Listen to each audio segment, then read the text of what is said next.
Perhaps the most important influence on contemporary design is the Bauhaus. The Bauhaus was a school in Germany, training designers in all fields.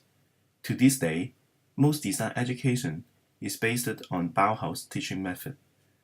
The Bauhaus was the place where all the previous movements and style came together. At the core of all these prior movements, constructionism, futurism, art nouveau, distilled, and all art and crafts was the idea that design could make the world a better place. Nino Farina, a Bauhaus teacher, created a woodcut entitled Cathedral in 1990, which was printed as the title page of Bauhaus Manifesto. He introduced the distilled philosophy to the school through an association with Theo van der Spur. This was the guiding principle at the Bauhaus. Walter Gropius founded the Bauhaus in 1919. Like the leaders of the other movements at the time, he believed that the old order of aristocracy and corruption had led Germany into the war. Design would create a new society and a better way of life. He saw the solution as a return to an earlier medieval time when artists and craftsmen worked as one. But he wasn't interested in medieval romantic forms. Like the constructionists, he viewed the machine and industrialization as the way forward. These tenets of the Bauhaus created a style that will dominate the rest of the 20th century. They are the central ideas of modernism. First, a designer should strive for the highest quality and craftsmanship. Herbert Bly's poster for subjects as ordinary as collaborative house projects as adopt perfect geometric forms and highly refined. Second, less is more. Ornament was corrupt and unnecessary. A brochure for the town of Dachau tourist office doesn't show the details of heavily ornamented town hall. The White House Dachau is focused on a modern airplane and the simple Bauhaus building. Third, work should be true to its materials. Wood should look like wood. Steel should look like steel. The metals on this chair is metal. The stripes are leather. Internal forms of the chairs are all exposed. Nothing is hidden under heavy fabric or pretend to be anything other than metals or straps. Legs, form follows functions. The design of something should be functional, never decorative. The invitation to the inauguration of Dachau campus is divided into specific areas for image and information. Times are highlighted in red, and the typography has a clear hierarchy. And good design manufactured with mass production ensured equality and harmony. Marion brand teas and coffee set is based on the pure geometry and uniform materials. There are no meaningless flowers or any ornamental details. The simple forms could be mass-produced and bring harmonious beauty into an average home. The Bauhaus building at Dachau is a good example of these ideas. It's a lot grandiose structures filled with statues and marbles. It's a machine for education, a factory to teach. Graphic design at the Bauhaus was minimal and lacked any unnecessary decoration or elements. The Bauhaus was central point where the old world ended and the new world began. It was a culmination of World War I, industrialization, and all the previous movements. The way we live, work, and design today is either direct result of the Bauhaus or reaction against it. The fact that much of the work still feels fresh and clear is testament to the solid principles of Bauhaus modernism. Graphic design at the Bauhaus focused on typography, shape, and color. Professors integrated tenets of modernism into the class and workshops. In quality design, furniture making, and architecture, design for the mass slowly replaced Gropius' original idea of designers as a craftsmen. In graphic design, however, the refinement of form and typography maintained the concept of craftsmanship. Typography was one of the Bauhaus' greatest legacy. It was bold and clear, with simple sans-serif fonts. At one point, that was simplified further by Herbert Bayer's attempt to create a typeface with low capital letters. The typography was based on rational arithmetical system. Grips and the golden sections were part of each solution. Every element, from a word to a hairline rule, existed to serve a function. Form indicated where a letter begins and letterhead, to organize text to a legible block. Design solutions favored photography, again, due to its realism as opposite to something handmade and interpretive like painting. Laszlo Mahoney introduced experimental photography with unusual point of view, montage and darkroom techniques. This enhanced the design work, adding dynamic energy. The photography moved away from a static image taken at eye level and shifted to a cinematic approach. The camera could be placed at a bird-eye view or from the ground up. The subject was part of a large world, beyond the frame of the image. The next time you watch any action movie, you will see these ideas used and over and over.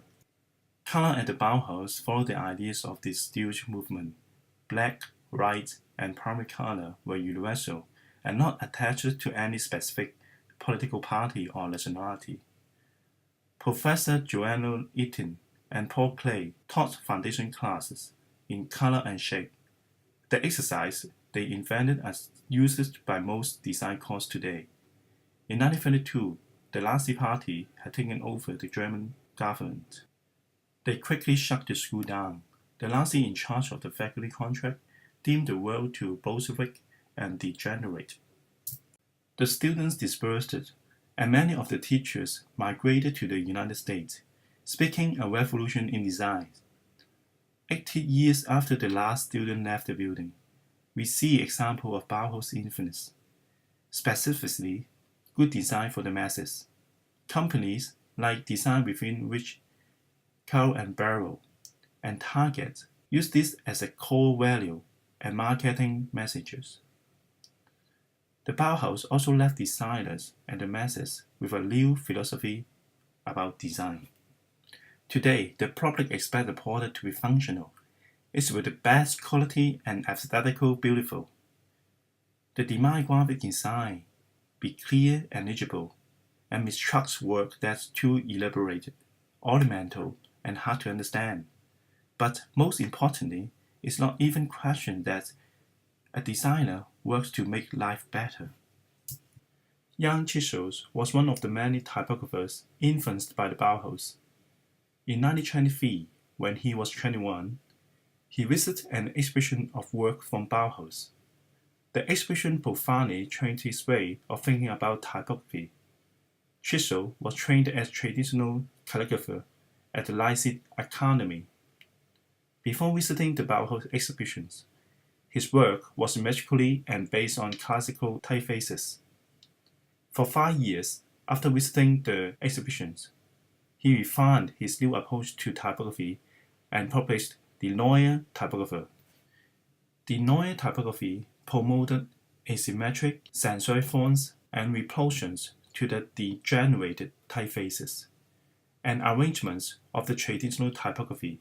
Following the tenets of the Bauhaus, Chichels believed that typography should never be decorative. It must be important job was to relay information as effectively as possible. There was no room for expressive and personal work. For Chichels, typography should be asymmetrically dynamic and energetic. This mirrored the modern world and the new ways of working, celebrating the machine rather than the human hand. Proportions were tied to the golden sections, and mathematically calculations determined the placement and elements on layout. In the hand of a laser typographer, this approach could lead to utilitarian and benign solutions. Chichels added another layer onto the functional aspect.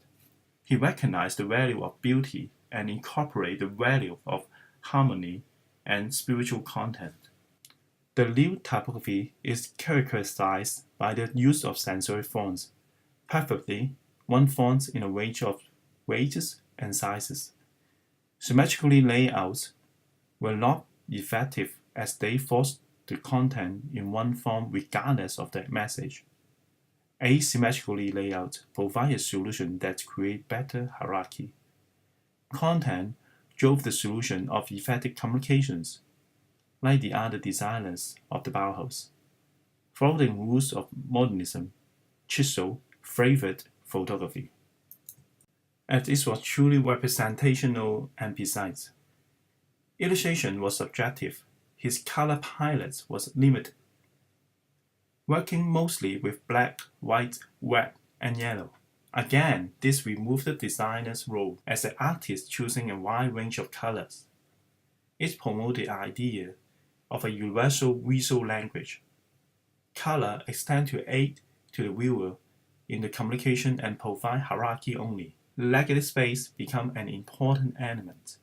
Chisholm also added roots, bars, circles, and boxes to add an effective reading. This also expressed a kinetic energy connected to the new age of the machine. In 1933, the last barged into Chisholm's Munich apartment and arrested him and his wife. He was accused of creating Bolshevik and un-German work. After 6 weeks, he was released and took his wife and 4-year-old son to Switzerland. Ironically, after the war, Chisholm moved to London and rejected the new typography.